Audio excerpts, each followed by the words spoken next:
Hey, we are Chris and Teresa and are obsessed with all things fiber and guiding you on your fiber arts journey. We own a successful fiber processing mill, an online needle felting business, experienced at raising all fiber animals, and are renovating a 100-year-old school into a fiber arts retreat center.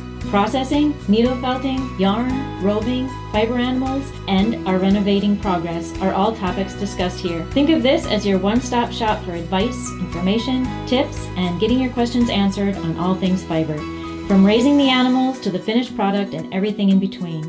So pull up a seat, make sure you're cozy, and get ready to be inspired while you learn. This is EweTube. This episode of EweTube is brought to you by Woodbury Hatchery. Contact Woodbury Hatchery at outlook.com to order your chicks today.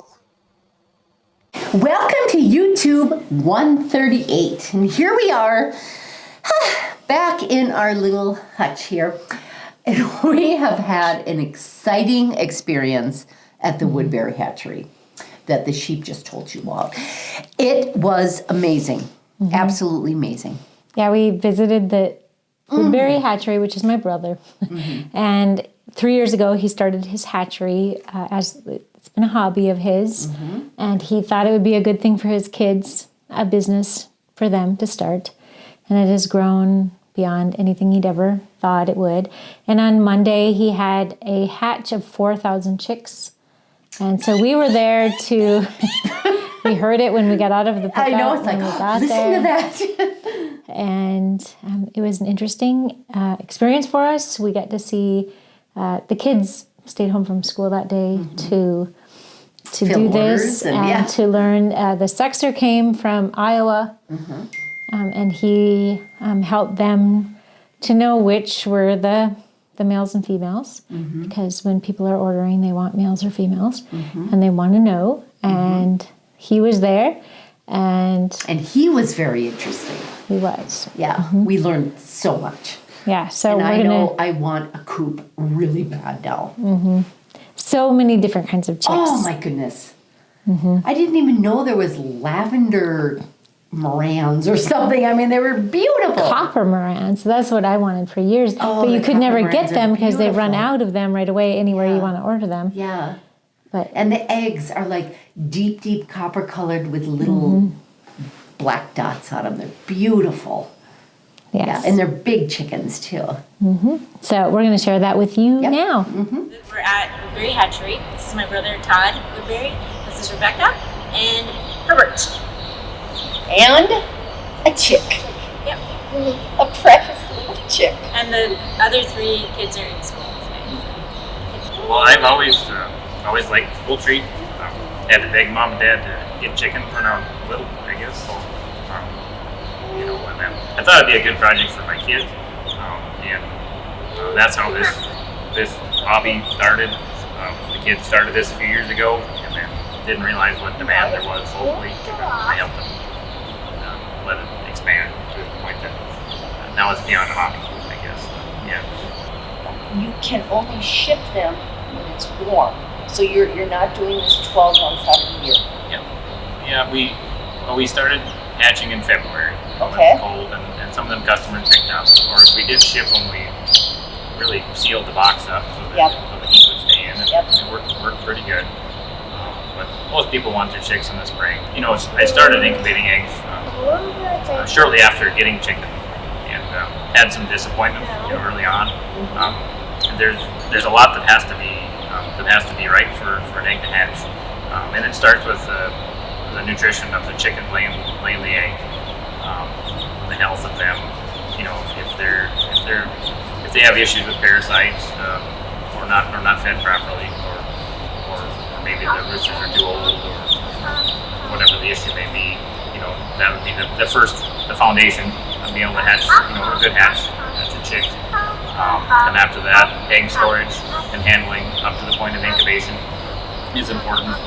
You want to store your eggs around in the 62 to 65 degree range until don't store them longer than 2 weeks.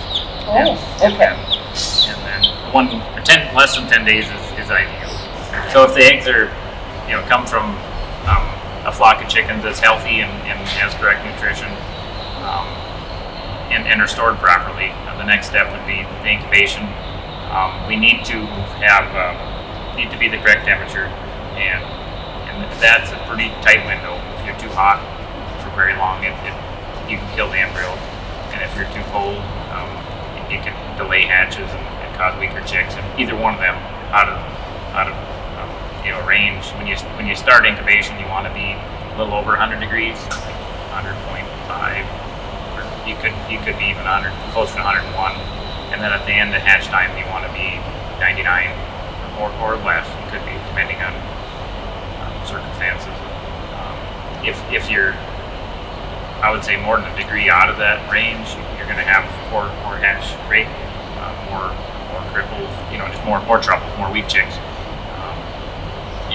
And humidity is another important thing in incubation. During incubation time, the first 18 days, you want to be in the 52 to 54% humidity range, and then after that, you want to be, at the last 3 days, you want to be above 60%. And that's where some people that incubate eggs vary some in what they think should be. So I would say from 62 to closer to 70 range. I've talked to a lot of people that have a lot of experience incubating eggs, and I get different answers for that time frame. I've varied in that range and had good results either way. And the reason for that is it helps them get out of the shell easier. If the air is too dry, when the chick starts to break the shell, then the chick could stick to the membrane inside the egg, and then some chicks would not be able to get out of the egg. Yeah. So you should never help them out of the egg, because it's tempting. You can. You can. That chick that's struggling out of the egg may be a weak chick. It may not turn out like the rest. But yep. if you're doing this on your own, and you do have a few that don't make it, make it out, you can help them. If you help them too soon before the yolk sac is absorbed, that can be a problem. You don't want to do it. Don't want to try to help them too soon.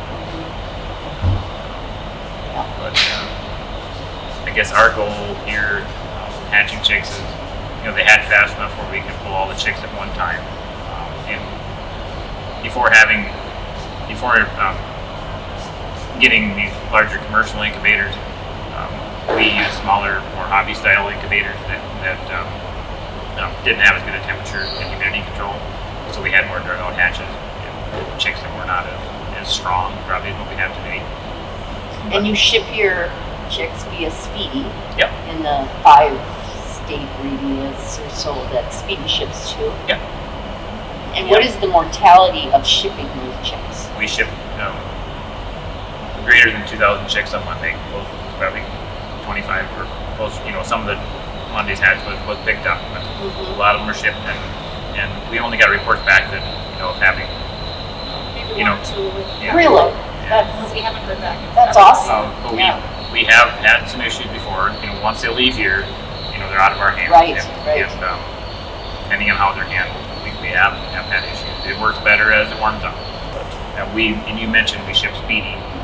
That's how we prefer to ship. We get asked a lot about shipping beyond where they would ship to. They ship to North Dakota, South Dakota, parts of Nebraska, Iowa, and Minnesota, and Wisconsin. But they do ship into Illinois too. But we that's a 2-day shipment, 2 or 3. Yeah, we prefer just to stick into the states that I mentioned first there.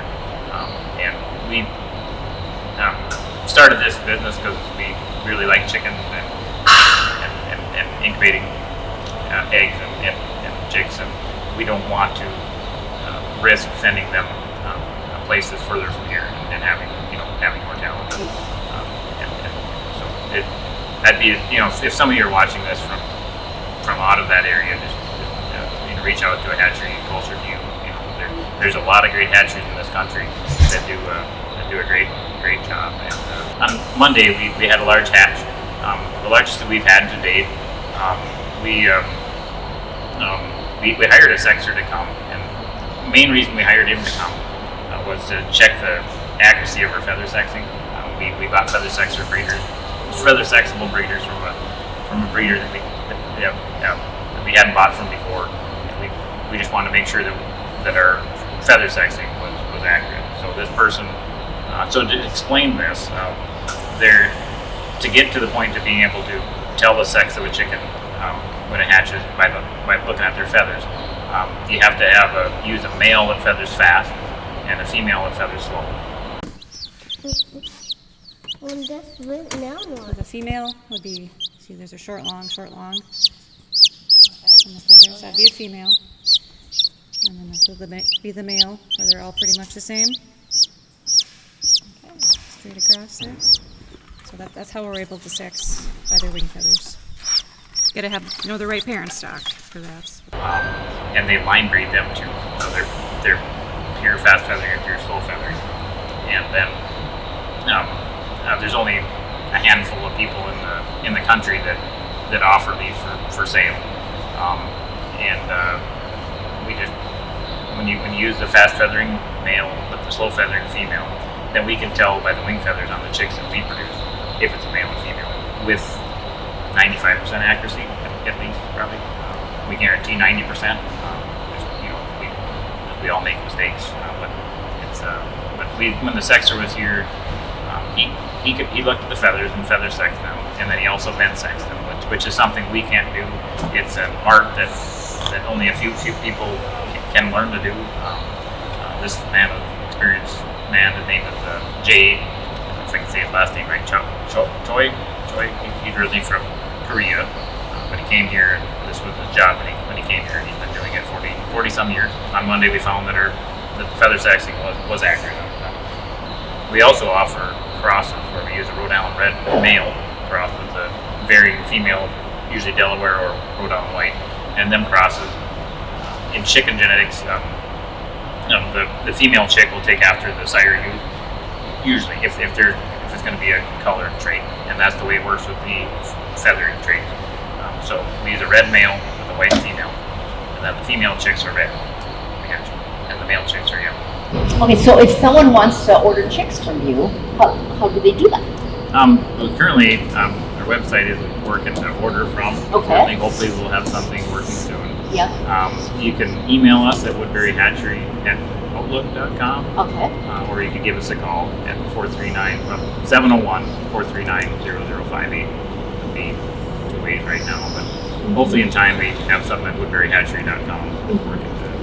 And then avian flu, there's no vaccine for that. At this point, there is not, and that's a big concern for any hobby poultry producer or commercial poultry producer. It's affecting farms, within 3.5 hours from here. Right now, actually, as of a few days ago, I have a young man that owns a hatchery to the east here that I know well, and there's a large turkey breeder farm that got avian flu. They came and killed their turkey flock there. Yeah. Turkey breeders. Yeah. So this could have a large impact on prices, meat, the supply Absolutely. of meat. Depends on how long this lasts. My understanding is sunshine and warm weather is the best gear, or help kill this.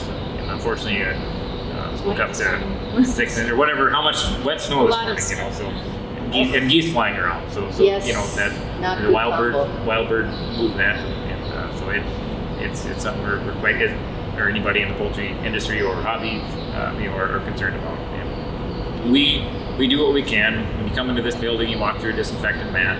Before we sat down here, we cleaned up.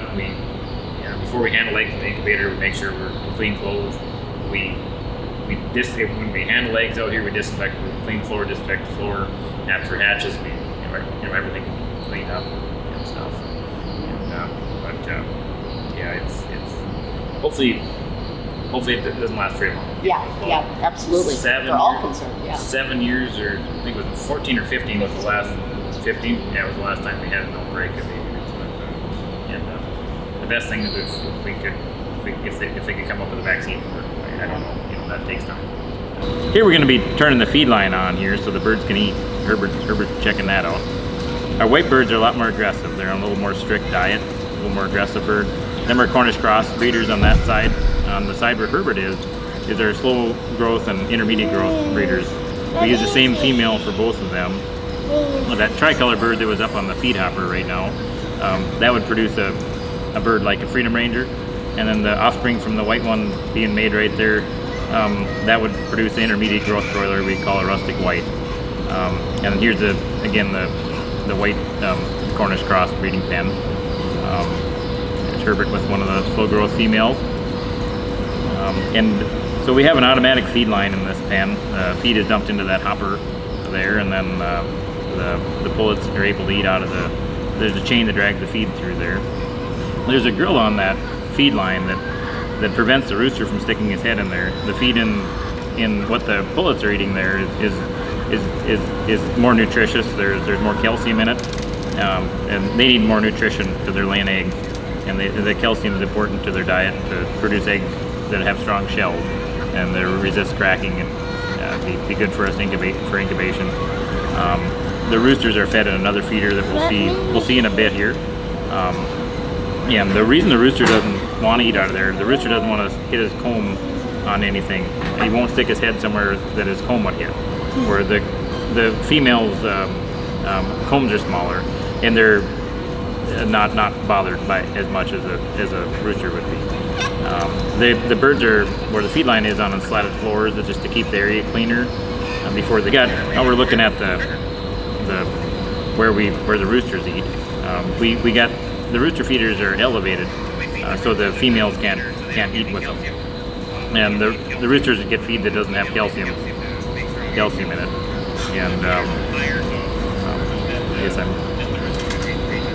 we just made that feeder just actually yesterday. Nathan Sunquist made it for us. I was feeding them on the floor before, and it was less than ideal because some of the pullets would eat with them. We had one of these in the other pen, and so we had to make a couple more.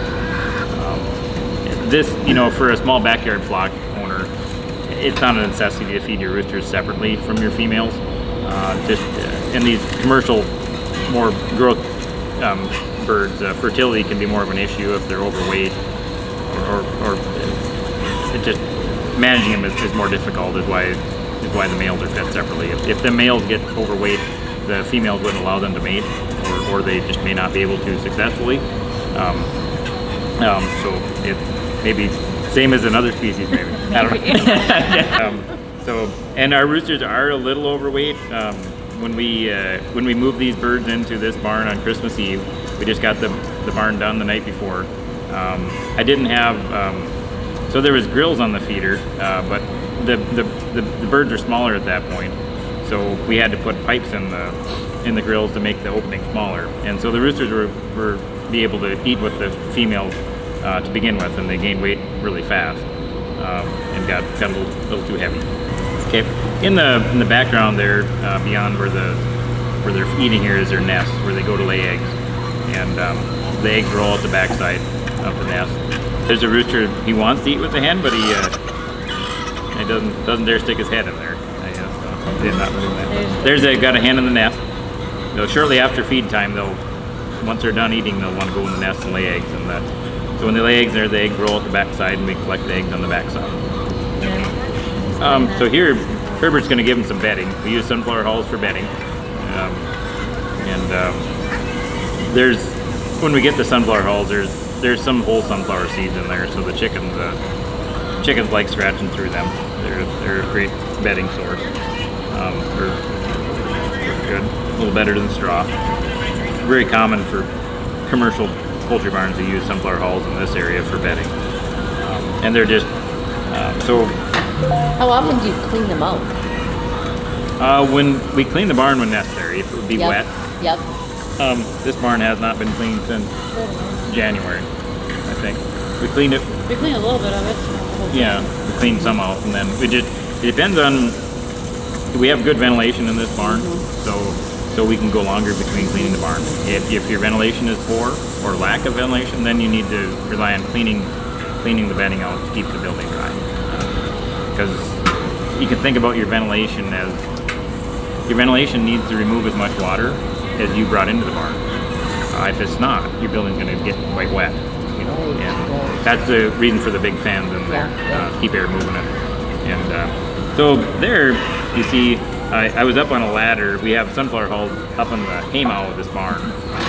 And when the barn was originally built, it was used to store hay and straw up there. But now we converted it to a chicken barn.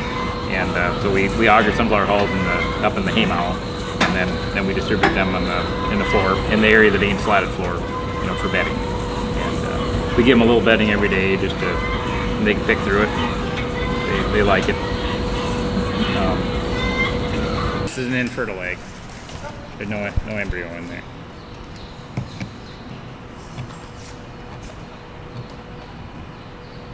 Another one.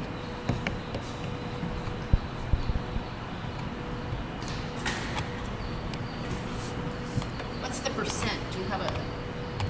Well, of our own, these eggs were purchased from Highline, which is a good hatchery. Probably the thing that would be hard on them is transport and storage time. Our normal would be, if we're much less than 85, or if we're very disappointed, we try to shoot for better than 90%. It varies by breed. Normally leghorns are pretty good. This is a white leghorn, what we're looking at here. The roosters are very active, and usually fertility is not a problem. Fertility problems are more of an issue in larger breeds of chicken that can become overweight, like the broiler breeders we have in the barn where we took a video. That fertility can be an issue there if the males are not managed properly and get overweight.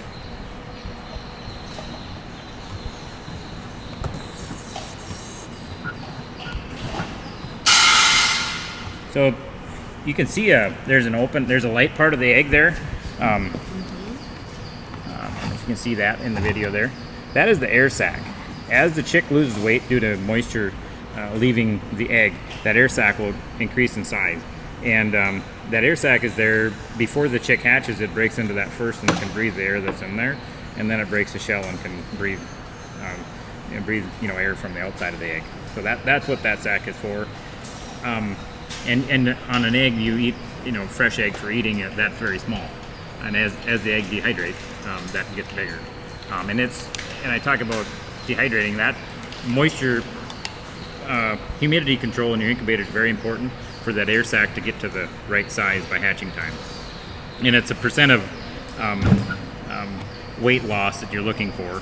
We shoot for just 54% humidity during incubation, and that usually gets us to the right size air sac.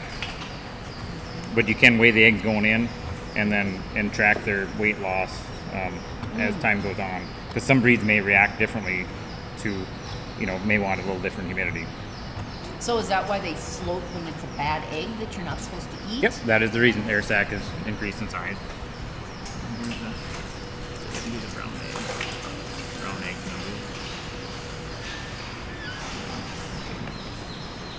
Alright, so we did better than 90% there. Yeah. You just asked me what the future of Woodbury Hatchery is. Yeah. This is, it's changed a lot in 3 years. Yeah. I really don't know what the future will hold for us. We've expanded enough where we're pretty strapped for time. Handling all these heritage breeds is a lot on hatch day. We're probably going to focus more on high producing egg layers and meat birds. And we'll still have heritage breeds. We just we don't have the ability of our family doing it to add more than we have currently for breeds. Right. As far as hatching more meat birds or good laying birds like a Highline brown, birds that eggs we could buy from a breeder, that we could add more of. But we're to capacity in our breeding barns and capacity in what our family can do as far as doing chores. At this point, we haven't really been looking for an employee, but I think we need one that's that's interested in this. So we also farm, and is our main livelihood. Is where we make our living mainly from. This is a hobby that expanded faster than I expected. Some people have asked me that question: Are you going to continue farming? Yeah. My hope is that one of the kids will want to continue farming, and my oldest boy is going to be he's 16, he'll be 17 this coming fall, and he really wants to farm. So I think this could be an opportunity where the farm would not need to grow to handle a next generation coming on board. Maybe my boys would want to farm, and I could just raise chickens. Oh, that was so much fun. So much fun. Yep. And then we have another amazing episode for you next week, because we have Dick Willie, a local dude that has been tapping the silver maples and the box elder trees. I didn't even know you could tap box elder trees. Yes, and they had told us about it last year, the box elder trees, and they had given us some syrup, which was really, really good. Amazingly yummy. And then we have some box elder trees here on the property, and we have him come, and he has tapped the trees. Yes. So we will have an interview with him next week, and he's going to explain that whole process, and we're going to go to him on site and see how that's all done, because it's how it's processed. Yeah, it's amazing. After it's taken from the trees. Amazing. Yeah. So that'll be exciting as well. And the sheep and lambing naming update. Teresa, do we have a theme? So I had my hair cut today. And it looks gorgeous. Thank you. And we always do some heavy-duty thinking. Absolutely. During this time. Absolutely. Yeah. We discussed the naming of the lambs. And I want names that are very, like you know that they're for this year. So I want to know that every year, like these are all from this year. So like in the ideas, we were given a lot of wonderful ideas. And they were apple Yes. printout was amazing. And there was grapes, and there was prairie grasses, flowers, and then I need a lot. And a lot of those ideas didn't have enough when I looked into them. But I wanted something that would stand out and that there would be enough names. And we came up with today. I don't even know this. In honor of Livy, since she's the one that started the whole sheep thing at my farm, it was dessert names. Desserts? We're doing desserts? So interesting. Like cheesecake. Cake? Well, any dessert. Confetti. Cheesecake and tapioca pudding. And I think you they're going to be... You just pulled that out of your butt, didn't you? We did, yeah. They're going to be very cute. Oh, that's adorable. Yes. Cool. So thank you so much for all of the ideas. We appreciate them, and we'll file them away for other years. And like I said, I really like the names that when I see the sheep, I know it's from this year. You guys are all the same age. All the names of the desserts. And I wasn't so sure on like grape names and apple names, if I would be able to recognize them as apple names or grape names and things like that. So desserts, I was pretty sure I could figure out. Desserts, awesome! And then the more I went through all of the dessert names, I was just chuckling to myself, thinking of a lamb named tiramisu. Yes. Yes. Yeah. The funnier they are, the weirder they are. I appreciate that. All right, desserts it is. Awesome. And that could start today. We were hoping to do our YouTube live in the barn with the first lamb of the year, but nothing yet. They didn't cooperate. A lot of them look very, very close, but nobody had a baby today. So hopefully next YouTube live, which would be a week from tonight. Yes, and I share pictures on Instagram, on Facebook. So you'll want to check that out. I share live videos. You know, we might go live when we do have the first. I would think we could. Yes. Might be a special live. We'd be running out to the Pearly Bird Ranch. This could be fun. Oh, anyway. Okay. Yes. Awesome. All right. And the wet felter, we were going to have Mr. Peterson here giving us an update, but it's like a little late. It's later. It's late. So he is in the process of... Well, when I asked him earlier, I asked the wet filter update, and he said it's broke. It ran for 3 minutes, but I've got a plan, he said, right? Mm-hmm. Yeah. Yeah, and that's why we wanted to interview him, because he has a plan, and we wanted to share that with you, but... Beefing it up. Yes. In the interim, the old filter is a workhorse and has been working wonderfully, thanks to Mike. Yeah, and we have a whole slew of questions. We do. Thank you. Should we for those. jump right into We them? should. Yeah, all right. Is the fiber commonly known as camel hair actually from a camel? Is it a blend? I recently heard that a camel had killed a person, and I was wondering if that is an unusual thing to happen. First of all, camel hair, I guess I call all fiber wool, whether it's from a camel, whether it's from a sheep, whether it's from a bunny. But camel hair, I guess you could call it camel hair, I guess, but yeah. It's the downy undercoat that you comb off, and it's a beautiful 3 to 4 inch staple egg. Yeah. And it, I don't know where we've heard about camel hair in the Bible. Yeah, absolutely, and I'm thinking it probably wasn't a blend, but I don't know. Yeah, or it could have been a pelt even at that point. True. Yeah.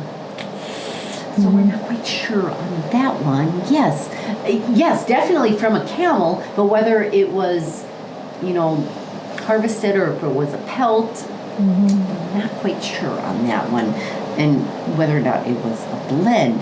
And yes, the camel, camels in zoos, breeding up, if you take a breeding pair of camels, unfortunately camels are number 1 in zookeeper killings next to elephants. Elephants are number 2. You take a breeding pair of camels, and the bull camel gets very territorial, and they're so strong they can actually pick up Teresa with, they could put their entire mouth over her head, pick her up like a rag doll, and slam her to the ground. Not very good. Yeah, but domesticated camels like the camel Abraham, I had him since he was 3 months old, so we're here. Here at the Nome Schoolhouse, at the university, we actually are going to be sourcing a female camel now, because we have heard that camel milk is an amazing thing. Teresa has rheumatoid arthritis, and we had a guest here at the schoolhouse this morning that was telling us about the benefits of camel milk. And it's all kind of full circle, and we're like, we want to get a camel anyway. We might as well get a bred female and milk her and try it out on Teresa and see how this works. So we're excited about this. So, yeah. Yes, I've heard a lot of things that will cure rheumatoid arthritis. But and you've tried a lot of them and Yes. haven't had any. Yeah. Yeah. So we'll see. It would be amazing. Yeah. So Very much. Yep. So yes, camels are very strong. They can be very naughty. They have split lips that they use as fingers. So Abraham would grab the wiring in the inside of the barn and just pull it right on out. They're very strong, but they're also extremely tameable and very trainable, and but a breeding pair, we will not be having a bull camel here at the Nome Schoolhouse. We will be having a sweet little female Elizabeth camel here at the Nome Schoolhouse. Elizabeth camel? Yeah. Abraham, Elizabeth. Oh, okay. Yeah, okay. Anyway. So, and I heard that I read somewhere that you call the camels heifers. And bulls, yeah. Okay. You're right. That's weird to me, because those are cows. Yeah. So it's kind of cool. It kind of ties into your background. Camelids. And heifers. Yeah. It's interesting. It is interesting. So we here at the Nome Schoolhouse, we will have the whole gamut of the camelids. We'll have the camels, the llamas, and the alpacas. Yeah. None of them killers. No killer camels. No killer camels, don't. Okay, this one is for you. I'm working on a zebra now and was wondering what legs will paver pole work well on instead of wire. So any skinny type of leg. So like a giraffe, a zebra. I teach it in the zebra course. What about a cow? Yes. Anytime you don't want to use wire, I would use paver pole. And if you don't know what paver pole is, join the academy, and it's an amazing technique. I really dislike working around wire, needle felting around wire. It just takes all of the fun out of felting. And so that's why I came up with a different method, and I teach that in the Needle Felting Academy, in the zebra course. And that's what she is referring to. So any kind of legs. And I use paver pole in my Bear Creek bunnies. Anytime I would rather not use wire, that's what I use. And you have a whole paver pole kit in the academy as well. So check that out at bearcreekfelting.com. Yeah. And the next one is you too. I would really like to come to your safari retreat, but that is the 1 month that does not work for us. Is there a chance you will be doing another? Yes. Absolutely. Very definitely. Absolutely. Yeah. How old does a lamb have to be before you start feeding it hay? So we give them hay immediately. And as soon as soon as they start eating it, and it's within weeks that we see them go to the bale and start eating. So you want them to start eating hay as soon as possible. And it just depends on the sheep. And they will, we've seen them doing it within like the first week. Trying to eat the hay, just like their mom. Yep. Can you feed cracked corn, and if so, how much? And we do, for the lambs, we give creep feed, which is made specifically for lambs, and as soon as they will eat it. We give it to them right away in hopes that they will, because that really helps the mom who has to, make all of this milk and produce less milk then when they start. Yeah, and I mean, just helps them grow and helps their mom. And so is that different than cracked corn? Is that like a pellet? Yeah, it's a pellet with a mixed, ingredients for in the it. lambs. Yeah, but you can feed cracked corn. We have done that. You just have to start it slowly. They can overeat cracked corn, and that's no good at all. So you have to start it slowly. You don't ever want sheep to overeat on anything. Just start slowly and introduce it to them a little bit at a time, because they can die if they have too much corn. And so when do you take the lamb off of milk replacer? As soon as possible. So if we ever have a bottle lamb, we try and give them creep feed. We have the creep feed right in the pen with them. We have the hay right in the pen, because you want to get them off of the bottle as soon as possible. Because they have a better chance of surviving than... Yes. You can, give too much love to a lamb and give them milk for way too long because they like it and it's the easier way, but that isn't good for them at all. So as soon as possible. So how do you know when, we can stop doing the bottle? Because they'll continue to take it. As soon as they start eating the creep feed and the hay, off? Then you just back off and just stop. Because then as long as you can see them eating it, and they are, they're going to and you eat know more. Then that they will then go to the water trough and drink water to get their liquid and... Yep. Yeah.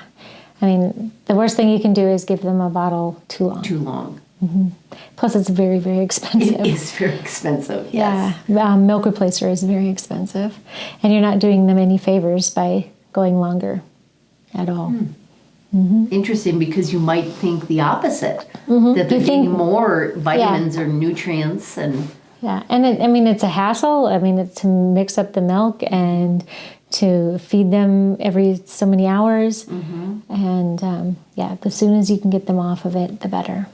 But it's really cool to go out there though, and they're like, "Mommy!" But you're not doing them any favors at all. As soon as they can start eating the creep feed, we put it right in the pen with them. And sometimes sometimes they'll go right to it. Sometimes it takes longer. So, yeah. So what are we talking? Month, 2 months? What's the average? Weeks. Yeah, as soon as you can get them to eat it. Cool. Yeah. Cool. When will you be ready for sheep at the school? Whoa. Hopefully very, very soon you'll be moving them to the pasture just as soon as there's the grass east of the school, right? And very, very soon we've gotten the okie dokie from the Petersons to bring some over to, we'll have the alpacas, Oodles and Noodles, and Possum and Caesar, and maybe some others that will be just adjacent that we can bring folks over, so at least you can meet those. We are working on getting the fencing in the barn fixed up, and that is through the university. That's our nonprofit. We're funding for that now. And so we're working on getting the funding to get the fencing that we need, and the waterers and everything. All of that. So that will be coming. We're working on that right now to. And we're also getting a sponsorship together for the education herd themselves too. Yes, so that if you want to help out in that area, because we do know that everybody wants them here. Yes. And we're trying to get them here. Absolutely. This one's yours too.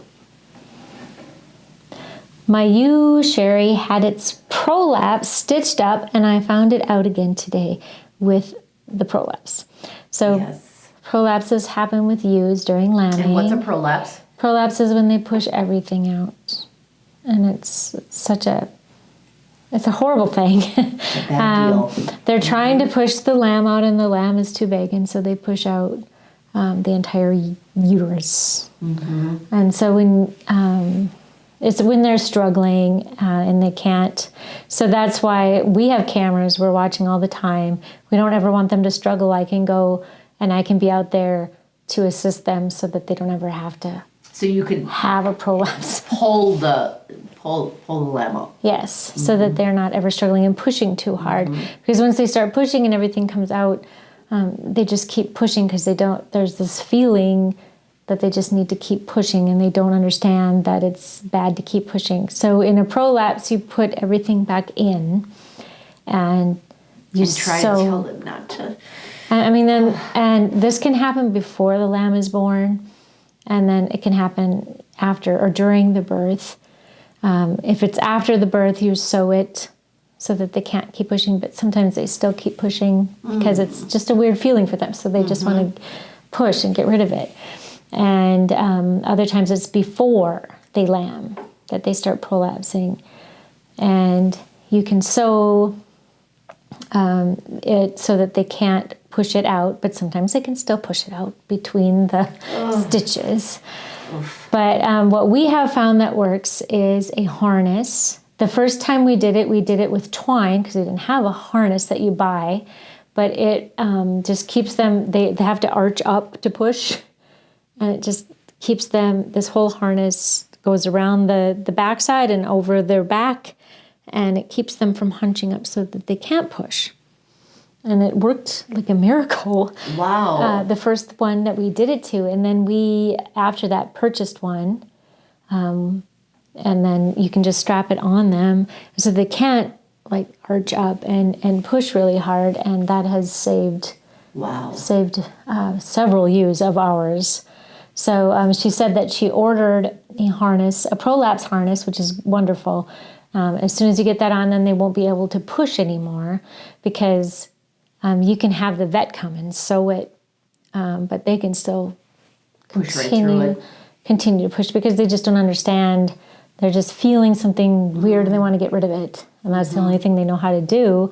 And this prevents them from pushing until that feeling goes away and things heal. And then And then you take the harness off. Yes. I know. Wow. Awesome. However, you wouldn't want to have lambs with that ewe again, because the chances of that happening again are pretty good.